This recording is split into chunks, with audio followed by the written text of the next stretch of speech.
안녕하세요. 반갑습니다. 허브경제TV 한성욱입니다. 금일 같이 한번 살펴볼 종목은 브로드컴이고요. 같이 한번 보도록 하겠습니다.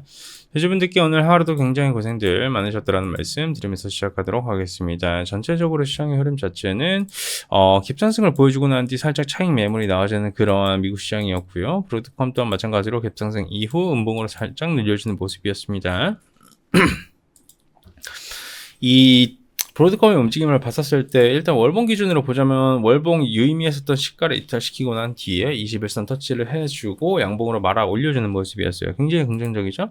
주봉 기준으로 봤었을 때에도 주봉 기준으로는 61선 위로 좀 올라타 있습니다만 여전히 아직까지는 계단식 하락 그리고 앞 구간에 이제 투매 구간이 나와주고 있다 보니까 이 구간을 회복을 해줬을 뿐인 것이지 추세를 완전히 돌렸다라고 보기는 어려움이 있습니다. 그러다 보니 전 세계 증시가 미정에 그러면 어떤 재료 모멘텀으로 시장을 끌어올릴 수 있을까라는 부분에 대한 고찰을 해나가고 있는데 아마 파월의 입을 좀 많이 기다리고 있는 것 같아요.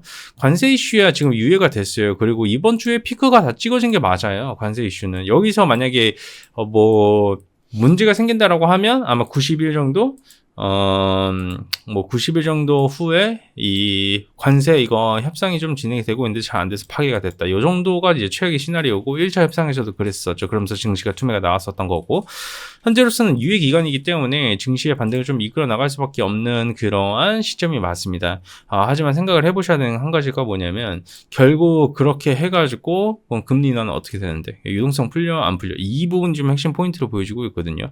왜냐하면 전에 미증시가 사실 갭 상승을 해나가고 차익 매물이 나와줬는데 다시 올라가지고 있었어요. 하지만 증시가 갑자기 급작스럽게 막 빠지기 시작을 했는데 그게 뭐냐면 이제 기대 인플레 수치가 나와줬는데 기대 인플레 수치가 굉장히 높게 나와줬어요. 근데 기대 인플레가 높아버리게 되면 우리가 뭘 이해를 해야 되는 거냐? 인플레이가 높으면 금리 인하를 할 수 있어요? 없어요? 없어요. 오히려 인플레가 높아지면 높아질수록 금리 인상을 해야 되겠죠. 그러니까 유동성이 풀리는 부분에 대해서 조금 시장에서 보수적인 스탠스로 바라봤다.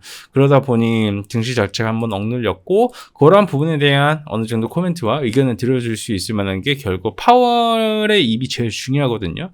그게 이제 한국 시간 기준으로는 목요일 새벽이니까 수요일 장에 어느 정도 우리가 이런 방향성을 알 수 있을 것이고 추세를 뚫고 올라갈 수 있느냐 없느냐의 그 방향성을 좀 명확하게 체크를 하지 않을까 싶습니다.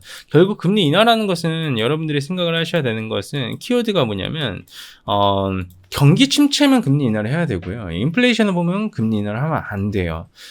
그쵸? 트럼프가 외치는 거는 에너지 가격 많이 빠졌잖아.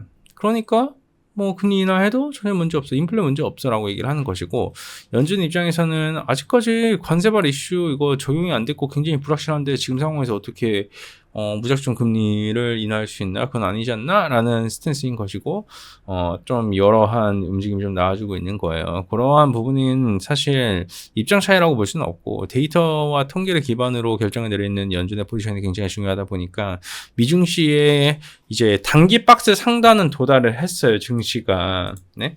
그러니까 오늘 국내 시장도 보시면 아시겠지만 몇 거래를 대비해가지고 상승의 탄력이 줄어들었어요.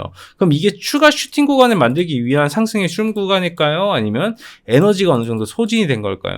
이거는 반등폭이 강하기 때문에 국내 증시도 어느 정도 반등이 다 나와준 거예요. 그럼 여기서는 더 추가적으로 올라가 줄 수 있을 만한 재료가 굉장히 중요해요. 어떤 이슈로 증시가 올라갈 것이지? 라는 부분에 대한 우리는 그런 고찰을 가지고 있어야 되는 거거든요. 냉정하게 생각을 해봤었을 때 현재로서는 증시가 올라가 줄 수 있는 게 관세 유예? 근데 이건 벌써 해버렸죠. 그 다음부터는 유동성을 풀리냐? 금리 인하할 것이냐? 이게 경기 침체에 부양을 할 것이냐? 아니면 인플레 대응해서 동결할 것이냐? 이런 방향성이 좀 명확하게 나와줘야 야지 금리의 방향성은요 시장의 방향성이에요. 결과적으로 봤을 때 모든 종목군들과 시장 또한 마찬가지로 지금 딱 저항대에 걸려 있는 거예요. 지금 딱 저항대에 걸려 있는 거예요. 왜? 제가 말씀드렸잖아요. 금리에 대한 방향성이 명확하게 나와주지 않았기 때문에. 우린 누굴 기다리고 있다? 파월의 입을 기다리고 있고, 만약에 이게 파월이 긍정적으로 얘기해 줄 경우에는 언제까지 반등이 나와줄 수 있을까요? 5월 폼씨까지. 5월 FOMC까지 반등을 보여줄 수 있어요. 왜냐하면 거기에 대해서는 금리나 기대감이 붙어버리니까. 그럼 거기까지 반등을 보여주고 5월 달에 만약 금리를 동결시켜버린다? 그럼 어떻게 되죠? 시장은 빠질 거고 금리를 만약에 인하를 해버리게 되면 이게 제로섬멸로 조정을 줄지 차익 매물이 나와줄지 그거는 그때 가서 봐야 되는 부분인 것이고요. 아마 브로드컴도 그와 동일한 포지션을 맞춰서 갈 가능성이 굉장히 높습니다. 그렇기 때문에 현재로서는 종목에 집중하지 마세요. 지금 미증시는 지금 모든 게 다 이러한 지표들에 의해서 움직임을 보여주고 있어요. 왜? 지금은 과투매 구간이니까. 지금은 개별적인 종목에 대한 분석으로 접근하는 시점이 아니에요. 지금은. 그리고 그렇게 해서 먹는 그 반등의 폭도 어느 정도 전일 고점을 만들어 줌으로 의하여 저는 마무리가 됐다라고 봐요. 그렇기 때문에 아마 1, 2거래일 안에 나와주는 방향성이 좀 많이 중요하지 않을까 싶습니다. 좋습니다. 여러분 수고들 많으셨고요. 잘 아시겠지만 저희 허브인지 TV는 여기 주도주 무료 체험을 주도주 무료 리포트를 여러분들께 무료로 제공을 해드리고 있습니다. 꼭 한 번씩 오셔서 보셨으면 좋겠고요. 저희가 많이 준비를 해둔 만큼 여러분들께서도 충분히 많은 도움도 받아가실 수 있으실 거라고 생각을 하고 있고요.